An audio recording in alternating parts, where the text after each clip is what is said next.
Today we will see escape velocity and its expression. What is meant by escape velocity? It is the minimum velocity of a projection required for a body so that it escapes from the gravitational influence of the planet, that is Earth.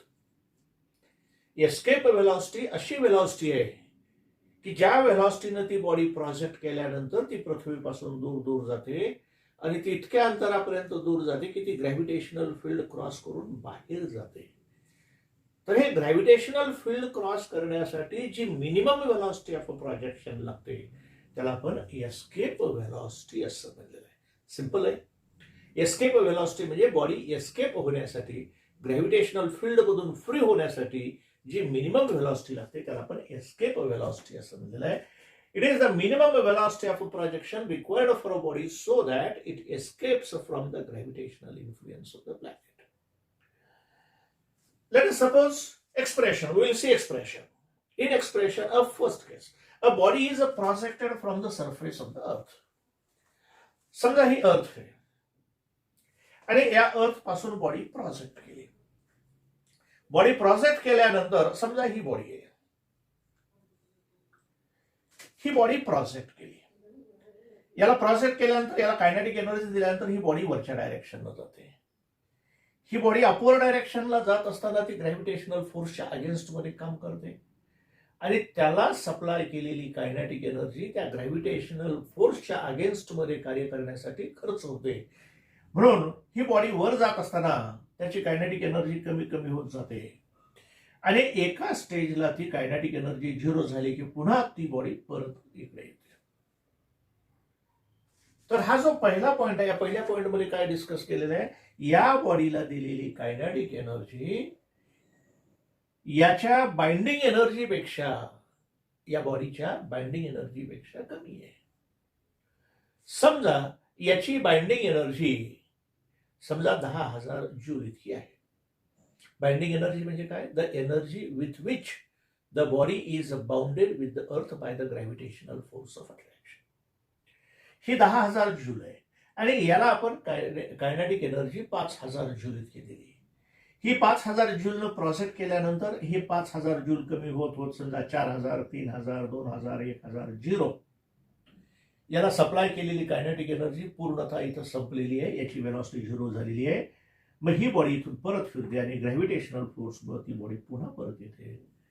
It means if the kinetic energy supplied to the body is less than the binding energy, then body will not cross the gravitational field of the planet and it comes back towards the earth. त्याच्यामुळे ही body escape होऊ शकत नाही.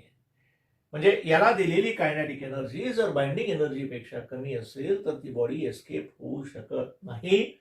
Gravitational फील्डमध्येच त्याची velocity 0 होते आणि ती gravitational फोर्समुळे पुन्हा ती बॉडी पृथ्वीकडे येते. त्याच्यामुळे ती बॉडी एस्केप होत नाही. यानंतर दुसरा मुद्दा, if the velocity of a projection is less than critical velocity, if the velocity of a projection is equal to the escape velocity and the kinetic energy supplied to the body is equal to the binding energy, म्हणजे याची binding energy 10,000 joule आहे आणि याला supply केलेली kinetic energy सुद्धा 10,000 जूलच आहे. मग ही body स्पेसमध्ये प्रोजेक्ट केल्यानंतर ही बॉडी वर जात असताना ग्रॅव्हिटेशनल फोर्सच्या अगेन्स्ट मध्ये काम करते आणि ते वर्क डन पोटॅन्शियल एनर्जीच्या स्वरूपात स्टोअर होतं आणि ही बॉडी वर जात असताना अपवर्ड डायरेक्शनला जात असताना कायनेटिक एनर्जी कमी होत होत होत होत जाते आणि ज्यावेळेस ही body just gravitational field cross करेल, it just crosses the gravitational field, the kinetic energy with this body becomes a 0. त्याच्यासोबतची कायनेटिक एनर्जी 0 जाते. पण ही बॉडी ग्रॅव्हिटेशनल फील्डच्या बाहेर गेल्यामुळं या प्लॅनेटचं ग्रॅव्हिटेशनल फील्ड या ठिकाणी कार्य करू शकत नाही. ही बॉडी फ्री होते, ग्रॅव्हिटेशनल इन्फ्लुएन्स पासून फ्री होते. म्हणजे ही बॉडी याच्या ग्रॅव्हिटेशनल इन्फ्लुएन्स मधून एस्केप झाली अशा प्रकारे याला जर आपण सप्लाय केलेली एनर्जी ही बाइंडिंग एनर्जी इतकी असेल तर ती बॉडी ग्रॅव्हिटेशनल फील्ड करून ती बॉडी एस्केप होण्यासाठी सक्षम असते. म्हणजे या दुसऱ्या मुद्द्यामध्ये सांगितलेलं आहे पहा, let the velocity of a projection is equal to the escape velocity, that is a Vp is equal to Ve. Velocity of a projection is equal to the escape velocity, then kinetic energy supplied to the body is equal to the binding energy and body will cross the gravitational field and escapes into space. म्हणजे या बॉडीला दिलेली kinetic energy ही जर त्याच्या binding energy इतकी असेल तर ही body वर जात असताना ती कायनेटिक एनर्जी कमी कमी होत जाते, कारण ती ग्रॅव्हिटेशनल फोर्सच्या अगेन्स्ट मध्ये काम करते आणि या ठिकाणी आल्यानंतर याची कायनेटिक एनर्जी झिरो होते. कायनेटिक एनर्जी झिरो झाली पण ही बॉडी ग्रॅव्हिटेशनल इन्फ्लुएन्सच्या बाहेर आली म्हणून ती बॉडी एस्केप झाली. आता या बॉडीचा आणि या प्लॅनेटचा काही अर्थार्थी संबंध नाही. म्हणजेच बॉडी एस्केप होण्यासाठी काय कंडिशन आवश्यक आहे? The kinetic energy supplied to the body should be exactly equal to the binding energy. हा महत्वाचा पॉइंट आहे. बॉडी एस्केप होण्यासाठी what is the necessary condition? The necessary condition is that the kinetic energy supplied to the body should be exactly equal to the binding energy. Binding एनर्जीच्या इतकी जर आपण kinetic energy दिली तर ती body definitely gravitational field किंवा infinity cross करून बाहेर जाते, ग्रॅव्हिटेशनल फील्ड मधून एस्केप होते. अशा प्रकारच्या प्रोजेक्ट केलेल्या व्हेलॉसिटीला आपण एस्केप व्हेलॉसिटी असं म्हणतो. म्हणून या ठिकाणी फिगरमध्ये दाखवलेलं आहे पहा, if the velocity of a projection is less than escape velocity body will attain some height and it will come back toward the earth. पुन्हा पृथ्वीकडे येते. पण जर बॉडीला आपण दिलेली व्हेलॉसिटी ऑफ अ प्रोजेक्शन जर एस्केप व्हेलॉसिटी इतकी असेल तर ही बॉडी जी आहे हे ग्रॅव्हिटेशनल फील्ड क्रॉस करून ती बाहेर गेलेली आहे. हे इन्फिनिटी आहे, म्हणजे इथपर्यंतच ह्या ग्रॅव्हिटेशनल फील्डची मर्यादा आहे, लिमिट आहे, म्हणून त्याला आपण इन्फिनिटी म्हणलेलं आहे. हे इन्फिनिटीच्या बाहेर आहे आणि इन्फिनिटीच्या पलीकडे जर एखादी बॉडी असेल तर त्या प्लॅनेटमध्ये आणि त्या बॉडीमध्ये कसलाच ग्रॅव्हिटेशनल फोर्स ऑफ अट्रॅक्शन असू शकत नाही, म्हणजे ही बॉडी फ्रीज आहे. So here to cross the gravitational field, the kinetic energy supplied to the body should be exactly equal to the binding energy. Binding energy च्या equal असली पाहिजे. And kinetic energy supplied is equal to kinetic energy supplied. What will the equation for kinetic energy supplied? Kinetic energy is equal to 1 by 2 mv square. या ठिकाणी velocity of a projection हे Vp आहे, म्हणून ही kinetic energy supplied is equal to 1 by 2 mass into velocity square. Velocity is Vp, that is 1 by 2 m. M is the mass of the satellite or mass of the body and Vp is the velocity of projection. So 1 by 2 m Vp square. So this is the kinetic energy supplied. And what is the binding energy? Binding energy of the satellite is equal to capital G, capital M into small m upon r plus h. हा general formula घेतला. ही body जर H height वर जर असेल तर capital G capital M into small M upon R plus H, पृथ्वीचं centre आणि इथपर्यंतचं अंतर हे आर प्लस एच येतं. If a body is projected from the surface of the earth, समजा ही बॉडी जर आपण अर्थ सरफेस पासून जर प्रोजेक्ट केली तर एच इज इक्वल टू 0 होतं आणि ही बाइंडिंग एनर्जी येते capital G capital M into small M upon R. So this is the binding energy of a body at the surface of the earth. Surface of the earth ला ही binding energy आली. मग body escape होण्यासाठी काय condition दिलेली आहे? हे binding energy kinetic energy supplied याच्या बरोबर असली पाहिजे. So according to the equation first, kinetic energy supplied to the body is equal to binding energy. Put this in equation 1. So this is the kinetic energy supplied 1 by 2 m Vp square is equal to capital G capital M into small m upon r. So this is the binding energy at the surface of the earth. So small m will get cancel. Small m cancel झाला की आपलं एक conclusion तयार झालं. कोणतं conclusion तयार झालं? Escape velocity is independent of mass of the body projected. So Vp square is equal to 2 into capital G into capital M upon r, and Vp velocity of a projection, but Vp is equal to Ve, but Vp is equal to Ve. So Ve square is equal to, या ठिकाणी Ve square is equal to 2 capital G capital M upon R, and VE, expression for escape velocity, VE is equal to root of 2 capital G capital M upon R. So this is the expression for escape velocity from the surface of the earth. From height h असेल तर या ठिकाणी r plus h येईल. या ठिकाणी समजा body इथून project करण्याच्या ऐवजी इथून प्रोजेक्ट केली असेल तर या r च्या ऐवजी r प्लस h येईल, इतकाच बदल असेल त्याच्यामध्ये. So this is the expression for escape velocity. So what is the conclusion? So conclusion first, escape velocity is independent of the mass of the body. Mass of the body, बॉडीच्या मासवर ते अवलंबून नाही. समजा ह्या बॉडीचं मास, समजा अर्थ पासून प्रोजेक्ट केल्यानंतर या बॉडीचं मास 5 किलोग्रॅम असेल की 500 किलोग्रॅम असेल की 5 ग्रॅम असेल, या सर्व बॉडीसाठी एस्केप व्हेलॉसिटी सेम असेल. पृथ्वीची जी एस्केप व्हेलॉसिटी आहे ती सेम असेल. And second conclusion, escape velocity is independent of direction of a projection. म्हणजे समजा हे याचं ग्रॅव्हिटेशनल फील्ड आहे.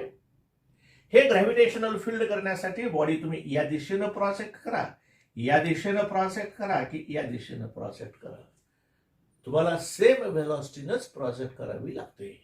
म्हणजे याही दिशेला 11.2, याही दिशेला 11.2, याही दिशेला 11.2. It means escape velocity is independent of direction of projection. समजा ही बॉडी याही दिशेला जर तुम्ही प्रोजेक्ट केली तर या ठिकाणी हे ग्रॅव्हिटेशनल फील्डची लिमिट असेल, इन्फिनिटी असेल. ती क्रॉस करण्यासाठी तितकीच व्हेलॉसिटी लागेल की जी व्हेलॉसिटी अपवर्ड डायरेक्शनला आहे. त्याच्यामुळं velocity, escape velocity is independent of direction of projection. तुम्ही त्याला अपवर्ड डायरेक्शनला प्रोजेक्ट करा किंवा 30 डिग्रीनं प्रोजेक्ट करा किंवा 90 डिग्रीनं प्रोजेक्ट करा किंवा या दिशेला प्रोजेक्ट करा, एस्केप व्हेलॉसिटी सेम राहते आणि ती पृथ्वीसाठी 11.2 आहे. ते नंतर आपण पाहणार आहे. पण या एस्केप व्हेलॉसिटीचे डिफरंट फॉर्म्स काय आहेत? Escape velocity VE is equal to root of 2 into capital G into capital M upon R. हा फॉर्म झाला. But capital G capital M is equal to GR square. So VE is equal to 2 capital G capital M into capital M is equal to GR square. ही GR square किंमत ठेवली, R square cancel झाला. So VE is equal to root of 2GR. अशा प्रकारे आपल्याला escape व्हेलॉसिटीचं दुसरं expression मिळालं in terms of acceleration due to gravity. For earth, पृथ्वीसाठी G is equal to 9.8 metre per second square. Radius of earth is 6400 kilometre. And if we calculate the value of escape velocity by keeping these values in this expression, then VE is equal to 11.2 kilometer per second. So this is escape velocity for the surface of the earth. म्हणजे या ठिकाणी ही जर पृथ्वी असेल तर या पृथ्वीपासून 11.2 kilometre per second जर body आपण प्रोजेक्ट केली तर ती body definitely gravitational field cross करून बाहेर जाते. मग ती या दिशेनं प्रोजेक्ट करा, या दिशेनं प्रोजेक्ट करा की या दिशेनं प्रोजेक्ट करा. So as earth is a spherical. आता याचा तिसरा फॉर्म म्हणजे एस्केप व्हेलॉसिटी आपण डेन्सिटीच्या स्वरूपात सांगण्याचा प्रयत्न करणार आहे. So as earth is a spherical, so mass of earth is equal to volume into density and mass is equal to 4/3 pi r³ where r is the radius of the earth. r ही radius of the earth आहे म्हणून हे त्याचा volume multiplied by density. So this gives the mass of the earth and put this value of M in this expression. या main expression मध्ये equation number 1 मध्ये ठेवलं. So VE is equal to root of 2G. हे पाहिजे 2G. M ची value 4/3 pi r³ into rho. M ची value ठेवली upon R as it is. So this r³ and r will get cancelled. R square is remained. That R square is taken out of square root. Then it becomes R. And this 4 is taken out of square root. So this is 2. So VE is equal to 2R. 2R म्हणजे 4 आणि R square बाहेर आलं. मग bracket मध्ये काय राहिलं? 2G पाय row. हे पाहिजे 2G पाय row upon 3. So this is escape velocity in terms of the density of the So these are the different forms. All these forms are for a bodies which are projected from the surface of the earth. ह्या सर्व ज्या cases आहेत या केसेसमध्ये body earth surface पासून project केलेली आहे. जर समजा H हाईट पासून जर प्रोजेक्ट केलेली असेल तर बेसिक इक्वेशन मध्ये फरक येतो. VE is equal to 2 into capital G capital M upon R plus H. त्यानुसार ते कॅल्क्युलेशन्स करायचे. तुम्हाला हाईटवरचे सुद्धा डिफरंट फॉर्म्स मिळू शकतील. Then comparison between escape velocity from the two planets. आपल्याला एस्केप वेलॉसिटीचं कंपॅरिझन करायचं आहे दोन प्लॅनेट पासूनचं. मग दोन प्लॅनेट आपण गृहीत धरले. प्लॅनेट ए एक गृहीत धरला. For planet A escape velocity VE1 is equal to square root of capital 2 into capital G capital M1 upon R1. Universal gravitational constant, it is constant everywhere in the universe. त्याच्यामुळं तो एका प्लॅनेटसाठी वेगळा दुसऱ्या प्लॅनेटसाठी वेगळा राहत नाही. दोन्हीसाठी तो सारखाच आहे. म्हणून VE1 is equal to root of 2G M1 upon R1 square root मध्ये. For planet B VE2 escape velocity change झाली. प्लॅनेट बदलला की समजा पृथ्वी आणि मून घेतला. मून पासूनची एस्केप वेलॉसिटी वेगळी असेल. पृथ्वीपासूनची ऍक्सेलरेशन एस्केप वेलॉसिटी वेगळी असेल. कारण दोन्ही प्लॅनेटच्या सरफेसवरची acceleration due to gravity different आहे. म्हणून एस्केप वेलॉसिटी डिफरंट आहे. So taking ratio VE1 upon VE2 हे 2G इथं 2G M1 upon R1 divided by 2G M2 upon R2 या दोन्हीचा रेशो घेतला. त्याच्यात 2G कॅन्सल झाला. M1 upon M2 is equal to R2 upon R1. अशा प्रकारे आलं हे वर्गमुळामध्ये M1 upon M2 into R2 upon R1. But M1 is equal to as a planet is a spherical in nature, its mass is equal to volume into density. So M1 mass of the first planet is equal to 4/3 pi R1 cube into ρ1. R1 is the radius of the planet A and R2 is the radius of the planet B. Therefore, M2 is equal to 4/3 pi R2 cube into ρ2. Put these values in this equation. So, VE1 upon VE2 is equal to square root of 4/3 pi R1 cube into ρ1. 4/3 pi R2 cube into ρ2 multiplied by R2 upon R1. हे R2 upon R1 या R1 upon R2 C cancel झाले. म्हणून या क्यूबच्या ऐवजी इथं square राहिला आणि या ठिकाणी स्क्वेअर राहिला. हे स्क्वेअर राहिले. हे स्क्वेअर रूट बाहेर घेतले. हे 4/3 पाय कॅन्सल झाले. So R1 square upon R2 square root of R1 square upon R2 square into ρ1 upon ρ2 और VE1 upon VE2 is equal to R1 upon R2 into square root of ρ1 upon ρ2. So this is an expression for comparison of escape velocity from the two planets. म्हणजे escape velocity हे रेडियसच्या direct proportion मध्ये आहे. रेडियसच्या direct proportion मध्ये आहे आणि डेन्सिटीच्या सुद्धा direct proportion आहे. पण स्क्वेअर रूट ऑफ डेन्सिटी आहे. Directly proportional to the square root of density असे. म्हणून एखाद्या प्लॅनेटची रेडियस जर जास्त असेल तर त्या प्लॅनेटवरनं एस्केप वेलॉसिटी जास्त असते. जसे की ज्युपिटर आहे. पृथ्वीपेक्षा ज्युपिटर हा मोठा आहे. मोठा असल्यामुळे त्याच्या सरफेस पासूनची एस्केप वेलॉसिटी सुद्धा जास्त असणार आहे. आणि ही एस्केप वेलॉसिटी केवळ रेडियसवरच अवलंबून असते असं नाही आहे. ती रेडियसवरही अवलंबून आहे, डेन्सिटीवरही अवलंबून आहे. पण त्यांचं डिपेंडन्स हा अशा प्रकारे VE1 upon VE2 is equal to R1 upon R2 into root of ρ1 upon ρ2. अशा प्रकारे आपल्याला कोणत्याही दोन प्लॅनेट मधल्या एस्केप वेलॉसिटीचं कंपॅरिझन करता येतं.